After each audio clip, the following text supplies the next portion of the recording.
میرے آقا علیہ الصلوۃ والسلام نے فرمایا، یہ دارمی شریف کی حدیث ہے، تدارس العلم ساعۃ من اللیل خیر من احیائها۔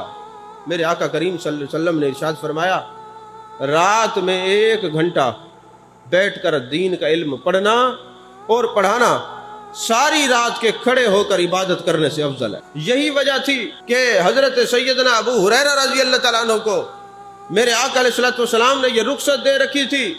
کہ اے ابو ہریرہ، تم نے دین کا کام کرنا ہوتا ہے، تم نے احادیث مبارکہ کو یاد کرنا ہوتا ہے، تو تم ایک کام کیا کرو کہ تم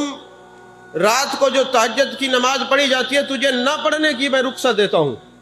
تو نوافل نہ پڑھا کر،